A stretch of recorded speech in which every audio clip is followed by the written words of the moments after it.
and welcome back to the Sunscreen Session episode. We're here with Ryan, who is the director of videography, and he's a board member with the Sunscreen Film Festival. So excited to have him here at the 20th anniversary. Ryan, thanks for coming on the show. Thank you for having me. Absolutely. Super fun to be here in the theater here at AMC Sundial. Yes, ma'am. Yep. So let's get right into it.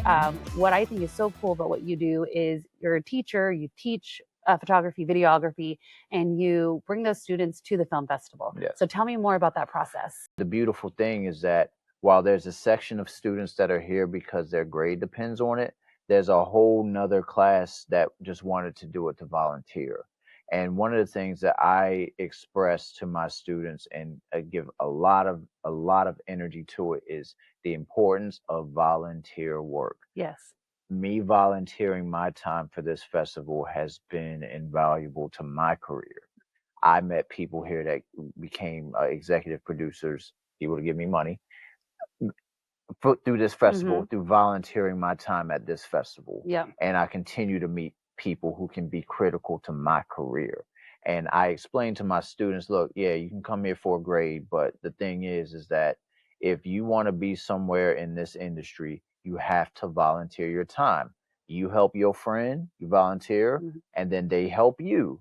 And that's how it works. And you build those relationships. So then, you know, not to flex, but last night I had about 30 students, all of them on the red carpet. We took a massive picture, and some of them didn't even make it out there to the picture because there was more left over here. And then when I looked to think about it, I was like, when we talk about legacies, I was about to say, yeah, that's a perfect segue to legacy. When we talk about legacies, and it's like, yo, what did I accomplish on my 11 years here at the Zimmerman School at USF? It's like, yo, like I have some really good students. They're really sweet. They love to work. They're happy. Like they work well with me.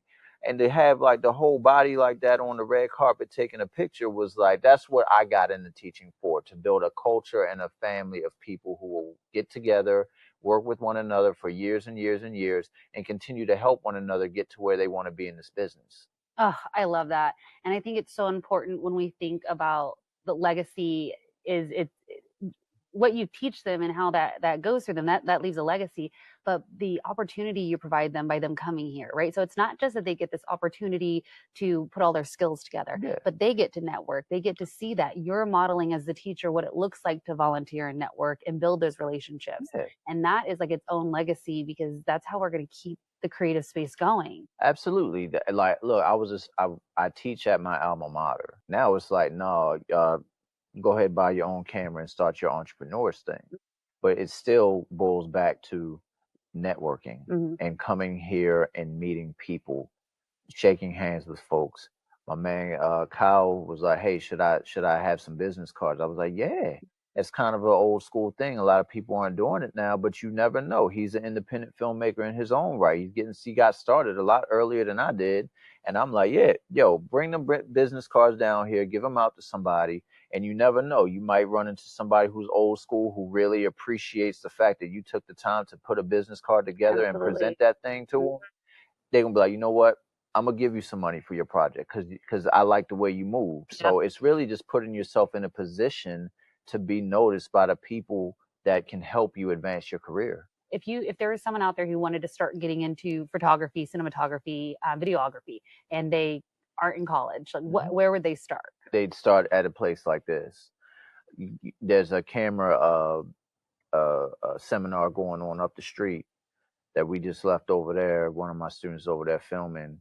Like, if you didn't go to college, which college is not for everybody, like I'll be the first person to acknowledge that, even though I believe everyone needs a degree of higher education, that traditional college thing may not be for everybody. So I'm very respectful of that. That's why you got to come to a place like this. You got to go to DIF. You got to go to GIF, Sunscreen. A lot of these other film festivals that we have locally. I believe is it the Tampa Bay Latino? I don't want to misquote the name of it, but I know there's one of those as well. And there's industry professionals who coming in there who are looking for people to work. So you don't have to go in a classroom, but maybe you could be like, hey, sir, you're a wonderful cinematographer. I'd like to shadow you on your next shoot. I'll do whatever you need. Carry bags, get sand, roll up wires, whatever you need. I'm gonna be there for you, and that guy will look out for you if you're doing your thing. So again, it boils down to a little bit of sacrifice, your time. Maybe you won't make money, but it's a short-term sacrifice to be where you want to be long term. Absolutely. And you gotta learn.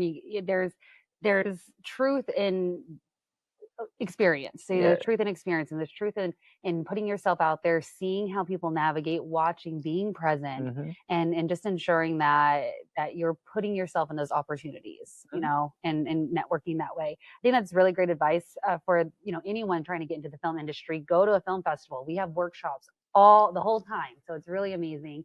So come check that out for sure here at Sunscreen for the 20th anniversary. So you've been here a few years. You first came because you had a film that was screening Hmm. here. So tell me about your work in film. What kind of film do you like to make? So my initial film that I made is loosely based on some of my experiences as a professor at USF. Oh, okay. It was called the Ivy League Confessions of a Black Faculty. So basically, I'm like it's loosely based on an experience that I had, and just pretty much talked about some of the isolating feelings that you have being a black professor at a Mhm. predominantly white university. My friends within my department, all of them white, they were amazingly supportive, and I like they my people, you know what I mean, and they've looked out for me in a lot of ways. So when I did that, I'll never forget when I came here. I met Doug, and Doug and Ben were both looking at me like, dude, you made that movie. It was amazing. And I was like, I don't know, I didn't know what to expect. It was my first time screening here. So I was like, yo, do they really like the movie? That imposter syndrome is real. Even Absolutely. even for like seasoned professionals who should have the confidence, you still just be like, dang, are they like just throwing shade at me? And then he was like, yo, yeah, we like that one. And then when I won the award, that was the validation. You know what Wow. I'm saying? And so after we did well with that movie, everyone was like, "What's next?" And so then we did the martial arts movie, the Paperline film series, which we launched that pretty much right after Sunscreen of 2021. We started casting, did a soft rehearsal. I'm DMing people all around the country. I need black martial artists. They were few and far between at the time. I was unknown in the space, so they were kind of like, "Who's this professor? He's Yeah. trying to do a fighting movie," you know what I'm saying? So I kind of had to like prove myself to them. Absolutely.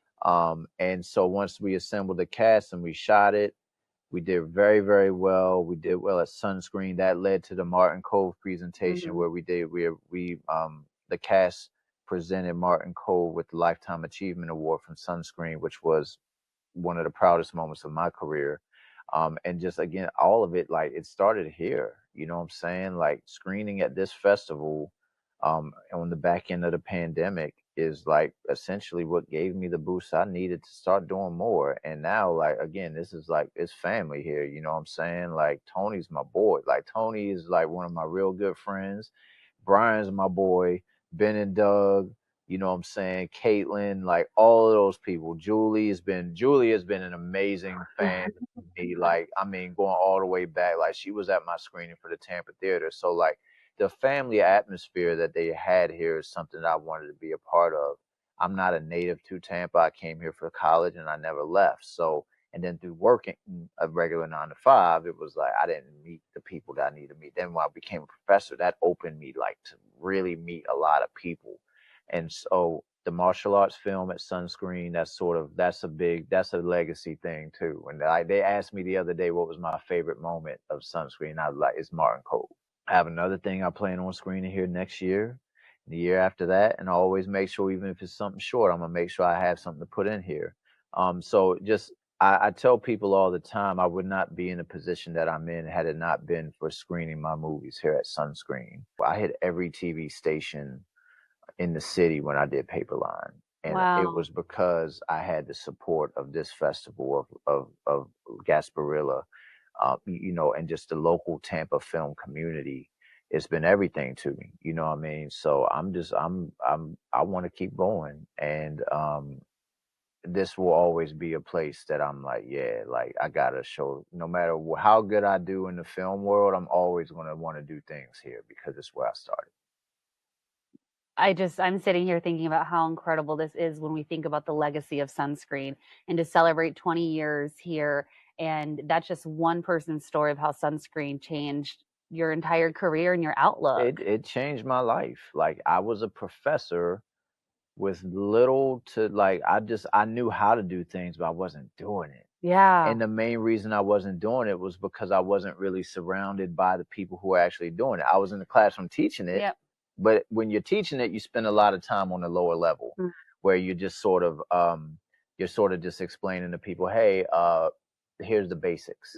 So I wasn't really doing the things that advanced myself until Yep. I started doing things with the folks here. So that was pretty much like, that's how I was like, yeah, this is where I want to be at. And I'm going to say it on the record now.